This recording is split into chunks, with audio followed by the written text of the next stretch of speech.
Hello everyone, today I have a tutorial art journal process to share, and it's to create an art journal page in 6 simple steps, as the title says.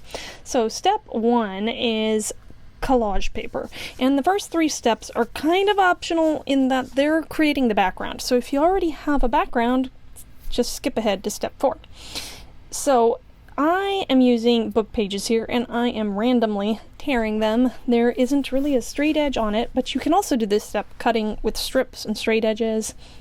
It's personal choice, but maybe it's a good idea to be consistent. I'm not sure. I'd have to try the other way and see. Maybe that's a good experiment to try. So I have different colored book pages and just randomly placing them on. It's going to add a lot of texture. Don't get too fussy in this stage because really most of this will be covered up in the end. But yeah, it's a good idea to leave a little bit of space in between for that texture. Step 2 is adding gesso. Again, optional. This really is just to knock back the book pages a bit and to turn the whole surface, prep the whole surface into non-porous so that you can use more mediums on top without any problems. You could also use white acrylic paint if you don't have gesso. Step 3, moving on, color. Now this, I've got some sprays that I'm going to use, and it's important to consider whether they're permanent or not. This spray here is a dye spray, dye-based, water-based, not permanent.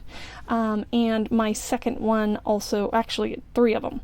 This is also not permanent. The Peacock Distress Spray, I think that might be one of my favorite spray colors. And then I have Tin Can Glimmer Mist here. The reason you need to consider whether it's permanent is this is only midway through, so we are going to do more things on top of this, and this will move around. Now, to mitigate that, you could just seal it afterwards with Mod Podge, carefully, so it doesn't move after that's dry. But for me, it does move a little bit in the later stages, but it's not too much of a problem. So something to consider, permanent or not. Midway through, it's good, probably, to use permanent, but because I've done this, and I just was kind of playing, so that these 3 that you see on the screen right now, they're not permanent. Alright, moving on, I also add some color in this black. Now this one is permanent when dry. It's an acrylic ink, so that's not going anywhere once it's dry, which is nice because then I don't have to worry about it getting onto my other images and things. And my strategy here is kind of random and just I'm adding kind of a border here with the black, the darker color, but I like the drips and just add color to the background. But again, I'm thinking about the next step, which is the focal image, and so I'm not putting a whole lot in the middle because for this particular spread, my image is going to go in the middle. So I'm leaving a little bit of space there. Now, after everything is dry, and it's really important to dry it completely between steps, I trim off the excess. Here is step 4, the focal image. This first attempt here, not successful. I tried adding acrylic paint. This is a hand-carved stamp that I made from a drawing. Yeah, that didn't work out so well with the paint. Here it is. I'm including it because this is real. So, plan B, cover it up, never give up. I am brayering on some pigment ink onto my stamp, and I'm going to just stamp it onto a piece of good old printer paper, something nice and thin that I just pulled out of the printer or had on my desk, and then I'm going to trim that out and just cover up that ugliness there that didn't work the way I wanted it to. And that's a really important step in art journaling, in any art really, is if you don't like it, just keep going. Cover it up, move on. Yeah. And so that's what I'm doing here, and then I'm going to put it down with the Mod Podge and get it nice and sealed. And there, I have my image. And part of my focal image and the inspiration for this whole spread were these stickers here that I got in my Your Creative Studio box, the butterflies. So I'm just kind of arranging them around, and then I stick them all down. And here I'm using my little craft knife to trim off the edges that are right around the face because I wanted a clean edge there. And so that was a useful tool to have as well. Once these are all on, I'm going to lay some Mod Podge over the whole thing and seal them in so they're not going anywhere.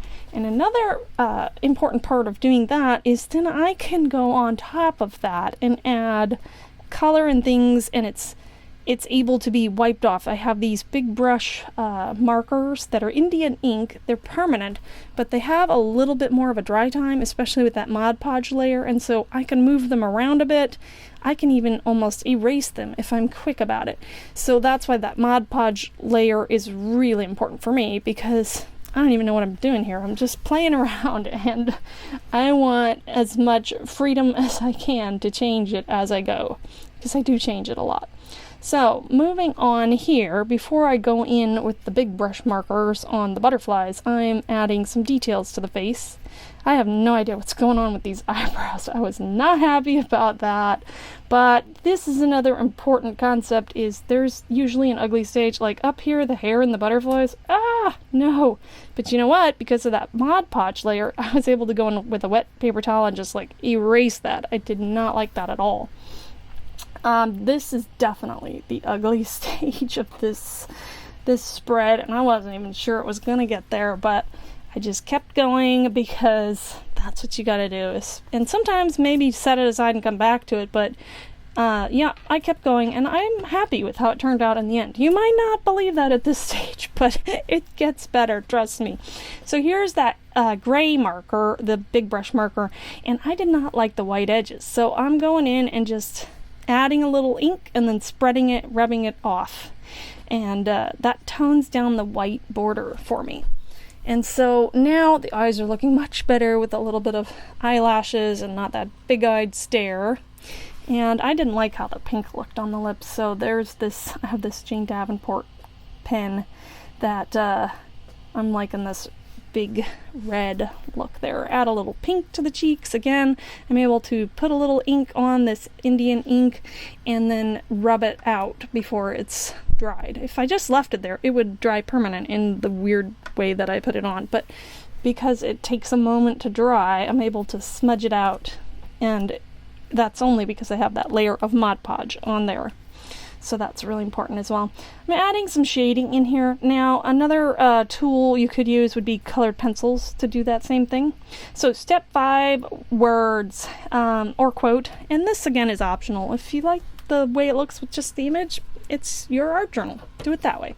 So these words I have clipped out of magazines, and I had them in a little collection of words from magazines and was looking through, and they're actually the reason that pulling them out, I came up with the sentiment, just pulling out random things I'd cut out of a magazine. And I really love the sentiment or the quote or whatever, the words. She dreams, imagine a more beautiful world.